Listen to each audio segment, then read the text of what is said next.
Salut la Bulls Nation, bienvenue sur French Bulls TV.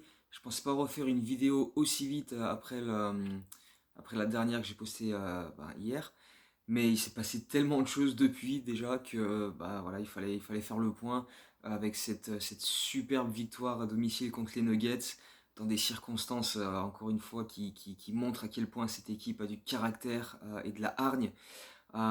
Puisque on savait déjà avant le match qu'on devait faire sans Javonte Green, sans Kobe White qui était en Covid protocole, sans Patrick Williams, mais bon, ça on sait depuis très longtemps. Euh, on savait aussi que Caruso c'était très très incertain et au final il devrait ne pas jouer de la semaine. Bill Donovan a dit qu'il sera réévalué dans une semaine et que en attendant c'est repos, repos, repos. Et comme je l'avais dit dans la vidéo précédente, après le match à Cleveland de mercredi, on a 2 jours sans match, on joue contre Miami et on a de nouveau 2 jours sans jouer. Donc un match en 5 jours après Cleveland mercredi, ça va permettre de reposer un petit peu les organismes. Et d'ici là, on aura récupéré du monde. La vraie tuile, c'est Demar DeRozan, qui, à peine 1 heure après avoir été annoncé comme joueur de la semaine de la conférence Est, mérité, hein, 30 points par match à 60% dans les 3 victoires de l'équipe en 3 matchs, des paniers clutch comme s'il en pleuvait, largement mérité. Mais à peine 1 heure après, on nous apprenait que lui aussi entrait dans le protocole Covid et donc il allait être absent quelques temps. Ceci étant, d'après ce que disait Donovan en conférence de presse avant et après le match, il est possible que ce soit un faux négatif, le test qu'il a rendu, un faux positif plutôt. Et donc ils vont refaire des tests demain avant le départ pour aller à Cleveland avant d'y jouer mercredi. Et il se pourrait qu'il soit capable de revenir relativement rapidement. En tout cas, c'est ce que les Bulls espèrent, un petit peu comme LeBron James il y a quelques jours avec les Lakers. Donc on va croiser les doigts, hein, parce qu'on a besoin de notre leader, de notre King of the Force. Même si, voilà, malgré tout, sans lui, on a réussi à battre cette belle équipe de Denver, qui avait aussi également une grosse liste de joueurs absents sur blessure et en protocole Covid. Donc ça a, entre guillemets, équilibré les choses, même si c'est pas quelque chose qui m'enchante plus que ça. Euh, Ceci étant, avec ces absences-là, et donc un 5 de départ modifié avec Derrick Jones Jr. et Ayo Dosunmu pour la première titularisation de sa carrière, avec en plus l'annonce From Chicago, Illinois. Et voilà, tout de suite, ça l'a mis dans le bain, ça l'a mis dans l'ambiance. Le UC a adoré évidemment aussi. Et on se disait quand même avec ce nouveau 5 comment on allait gérer cette rencontre avec des line-up différents forcément. Et dès la première possession, Aaron Gordon se retrouve sous le cercle, il est bâché par Derrick Jones Jr., il récupère la balle, il est bâché par Lonzo Ball. Et là tu te dis, on va faire le taf. C'est rien que sur les 15 premières secondes du match, tu te dis, allez, on va faire le taf quand même. Et c'est vrai que défensivement, quand c'était pas Nikola Jokic qui avait la balle entre les mains, on arrivait à s'en sortir avec des bons retours défensifs pour couper les transitions et de bonnes aides. Mais le problème, c'est que dès que c'est Vucevic qui a la balle en main, c'est plus compliqué parce qu'on a fait des prises à deux sur lui poste bas dès qu'il avait la balle en main. Et, et Jokic, il a ressorti la balle systématiquement parce qu'il n'est pas du genre je vais forcer mes shoots parce qu'il faut que j'en prenne je sais pas combien.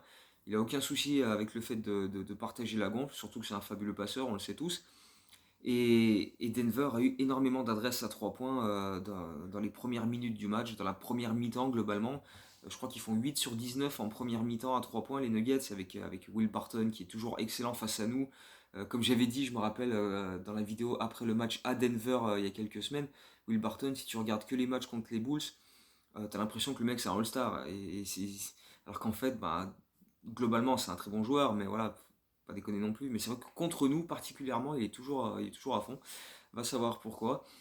Mais bon, bref, Denver prend le meilleur départ dans ce match. Et côté Chicago, beaucoup de maladresse.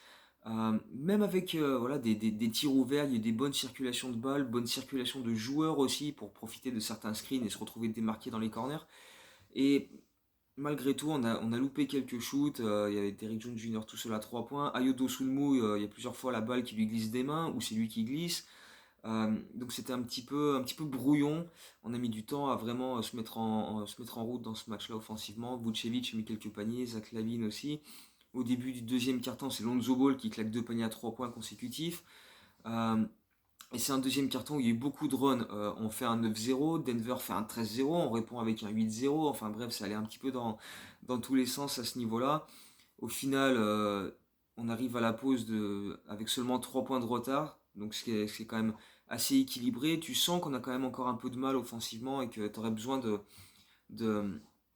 voilà, de mettre un peu plus de rythme et aussi stopper Denver ouais, en étant un peu plus actif au rebond parce qu'à ce moment-là du match, on se fait bouffer, on a très peu d'adresse, on n'a pas de seconde chance et on n'a que 8 passes décisives sur cette première mi-temps, ce qui est quand même très peu. Mais par contre, dès le retour des vestiaires, première action, pareil, Derrick Jones Jr. qui claque un 3 points dans le corner tout seul. Derrière, il prend un rebond offensif, il trouve Vucevic. Derrière, c'est Ayo Dosunmu qui enchaîne les plays monstrueux avec une interception et un dunk en transition. Sur une autre transition, il lance Zach LaVine qui part tout seul au dunk. Après, il envoie Lonzo Ball en alley-oop. Ça a été un carnage et au fil des minutes dans ce troisième quart-temps, un petit peu comme le match à Brooklyn d'ailleurs, même si ça a été un peu plus rapide dans ce match-là contre Denver. L'intensité est grimpée au fil des minutes dans le troisième quart-temps. On a été plus à l'aise au rebond, avec notamment Tony Bradley qui a encore fait une bonne entrée, avec Ayo Dosunmu, avec Troy Brown qui a fait de bonnes choses aussi. Donc le banc a été très très actif et c'est vraiment plaisant. Troy Brown il finit avec 8 rebonds. Ayo Dosunmu, bon, il n'était pas sur le banc sur ce match-là, mais il a fait des super plays. Il finit avec 8 passes décisives, 6 rebonds, 11 points. 8 passes décisives, c'est son record en carrière. Il a joué 42 minutes. Tony Bradley, il a pris quelque chose comme 6 rebonds, je crois, en très peu de temps de jeu. Bref, il y a eu de l'activité de la part des benchers et c'était évidemment très très plaisant. Matt Thomas aussi a rentré un shoot important en fin de troisième quart-temps. Euh, et voilà, c'est tout le monde, encore une fois, un peu comme sur les matchs précédents, et c'est pour ça aussi qu'on est sur 4 victoires consécutives. Tout le monde apporte sa pierre à l'édifice, tu vois. Il y a des absents, et ben c'est pas grave, les mecs qui arrivent pour les remplacer, ils font le taf. Euh, il fallait également aussi compter sur un très très gros Zach LaVine qui a enchaîné 12 points consécutifs sur la fin du troisième quart-temps avec des 3 points, des attaques du cercle. Il nous a voilà, alimenté le scoring pour nous faire passer devant. Et derrière ça, ça a été un festival. Oh, mais le quatrième carton! Mais rien que dans le quatrième carton, on a fait des highlights, mais d'une folie pure. Des alley-oops dans tous les sens, des dunks de barbare, de Derrick Jones Jr. Qui s'est encore bien fait plaisir. Il aime bien hein, claquer des gros dunks de fou furieux contre les Nuggets. Tu me diras pas que contre les Nuggets, mais c'est vrai que là, sur les deux matchs contre Denver cette saison, il nous a sorti une mixtape, là, c'était assez hardcore. Mais, euh, mais ouais, les plays de Ayo Dosunmu, de Derrick Jones Jr. dans le quatrième quart-temps, c'était juste invraisemblable, quoi. Ça a enchaîné. On faisait les plays défensifs d'un côté et encore une fois, après on poussait la balle en transition. Comme je le dis tout le temps, c'est la défense qui engendre l'attaque.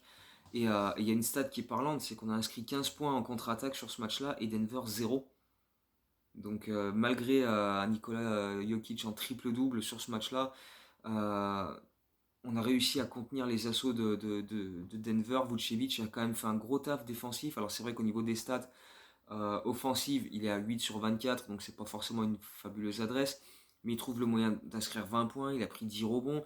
Défensivement sur Vucevic, sur Jokic, il a quand même réussi à se démerder. Il a fait plus que du bon taf, donc c'était quand même agréable. Les deux ont fait une opposition très sympa. Lonzo Ball, 20 points, 10 rebonds et 4 contre. Le mec, il est meneur de jeu, il a des stats de pivot, quoi. 20 points, 10 rebonds, 4 contre. Mais qu'est-ce que c'est que ce délire? Mais Lonzo Ball, mais que de l'amour pour Lonzo Ball. 7 sur 15 au shoot. Et j'ai beaucoup aimé son match parce que justement, avec l'absence de DeRozan, il fallait pas uniquement compter sur Lavine pour prendre le scoring à son compte. Même si Lavine l'a très bien fait, 32 points à 13 sur 23, y a rien à dire. Mais voilà, Lonzo Ball faisait partie de ces joueurs qui devaient voilà, prendre un peu des tickets shoot et assurer le scoring. Et il l'a très très bien fait. Donc franchement, un très très bon match de Lonzo Ball. Il m'a vraiment vraiment plu. Évidemment, à Yodo Sunmu. Euh, mais voilà, grâce à tous ces plays-là dans le quatrième quart-temps, tous ces highlights, on a pris une avance de plus de 15 points. Je crois que le plus gros écart c'était plus 18. Et puis à la fin, bon, on a fait rentrer Dodson, Simonovic dans la dernière minute. Et voilà, au final, on a signé un super succès, 109,97. Donc maintenir les Nuggets sous les 100 points, c'est quand même pas rien. Euh, Malgré, comme encore une fois, un Nikola Jokic en triple-double.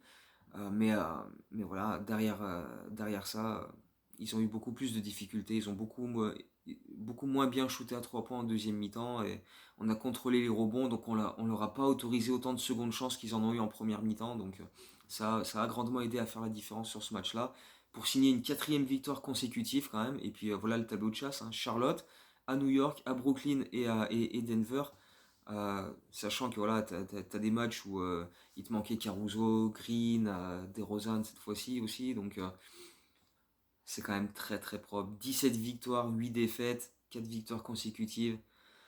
Oh, on est bien, on est très très bien. Ça fait vraiment vraiment plaisir. C'est vraiment un kiff impressionnant de suivre cette équipe. Même quand il manque des types, ben voilà, les autres ils rentrent, ils sont à fond.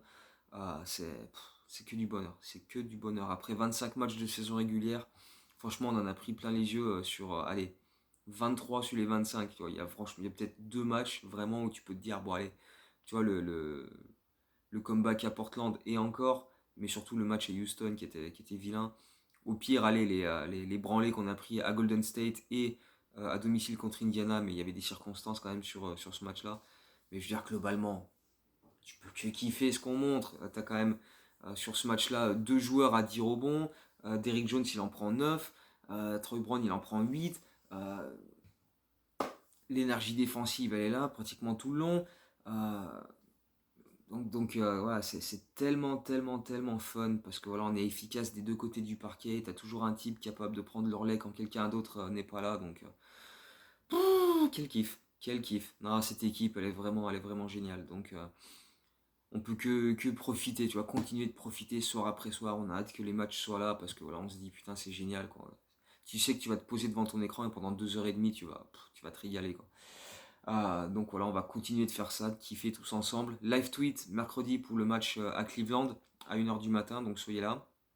Euh, Pas de quiz aujourd'hui parce que bah là, entre hier et maintenant, j'ai pas eu le temps de chercher une autre question pour la suite. Donc on reviendra sur ça dans la vidéo après Cleveland, en espérant qu'il n'y ait pas d'autres cas de Covid à déplorer d'ici là. Mais bon, jusqu'ici, on arrive à s'en sortir. Et encore une fois, le calendrier dans les prochains jours est relativement calme. Enfin, en tout cas, il n'y a pas de match tous les 2 jours. Il y a l'occasion de souffler un peu, donc c'est quand même assez plaisant. Donc voilà, comme je disais, pas de quiz. Et donc, ben, tout simplement, on va suivre les prochains matchs comme les derniers, en kiffant, en espérant que la série de victoires se poursuive. Et voilà, tout simplement. Donc d'ici la prochaine vidéo, comme d'hab, portez-vous bien. À très bientôt. Ciao, ciao. Go Bulls.